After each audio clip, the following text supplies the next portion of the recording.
মোহাম্মদ রমজান আলী আজকে ঋষিপাড়ায় পূজা মণ্ডপ পরিদর্শন করতে আসছেন।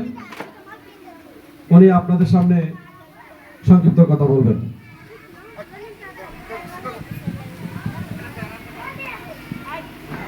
সনাতন ধর্মের সবচেয়ে বড় ধর্মীয় উৎসব দুর্গা পূজা উপলক্ষে দিঘিরপাড় ঋষিপাড়ায় এই পূজা মণ্ডপ উপস্থিত সম্মানিত পূজা মণ্ডপের সভাপতি, সহসভাপতি, সাধারণ সম্পাদক সহ অন্যান্য নেতৃবৃন্দ, সনাতন ধর্মের ধর্মীয় অনুসারীবৃন্দ এবং আমার সাথে জামাত ইসলামীর জেলা উপজেলা নেতৃবৃন্দ, দিঘিরপাড় ইউনিয়নের নেতৃবৃন্দ, আমি আপনাদের সকলকে শারদীয় দুর্গা পূজার শুভেচ্ছা এবং অভিনন্দন জানাই। বাংলাদেশটা হিন্দু, বৌদ্ধ, খ্রিস্টান, মুসলিম সকলের জন্য। আমরা শত শত বৎসর যাবৎ সকল ধর্মের মানুষ মিলেমিশে বসবাস করে আসছি। সাম্প্রদায়িক সম্প্রীতির একটা উদাহরণ হচ্ছে বাংলাদেশ। এদেশে কোনো সময় সাম্প্রদায়িক সংঘর্ষ হয় না। ঈদের সময় মুসলমানদের সাথে হিন্দুরা যেমন ঈদের উৎসবে অংশগ্রহণ করে,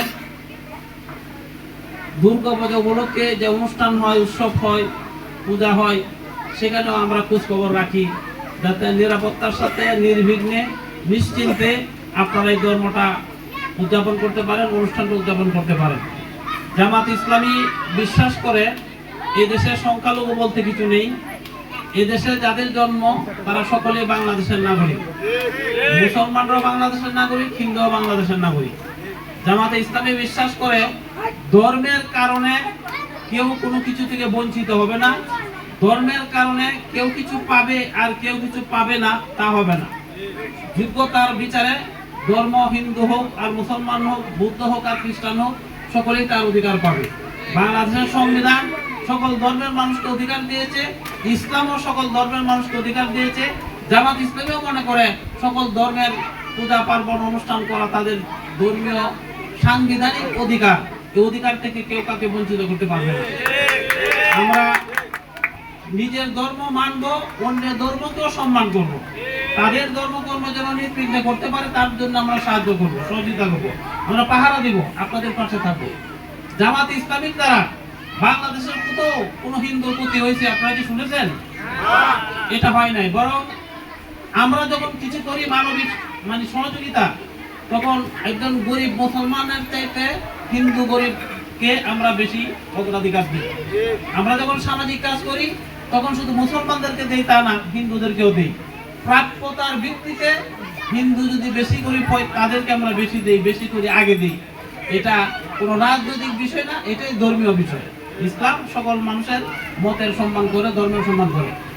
আমি আপনাদের একজন খাদেম সেবক।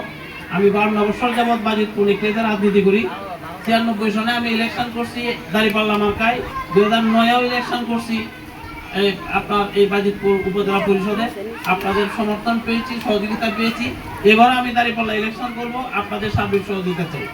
জামাত ইসলামী যদি সরকার গঠন করতে পারে, আমি যদি এখানে এমপি হতে পারি, তাহলে আপনাদের জীবন মান, নিরাপত্তা, মহিলাদের মেয়েদের লেখাপড়া, শিক্ষা, চিকিৎসা, রাস্তাঘাটের উন্নয়ন, মসজিদ মন্দিরের উন্নয়ন, সকল বিষয়ে আমি আপনাদের পাশে থাকবো, ভূমিকা রাখবো, আপনাদেরকে প্রতিশ্রুতি দিতে পারি। সকলকে ধন্যবাদ দিয়ে আমি আমার কথা শেষ করছি।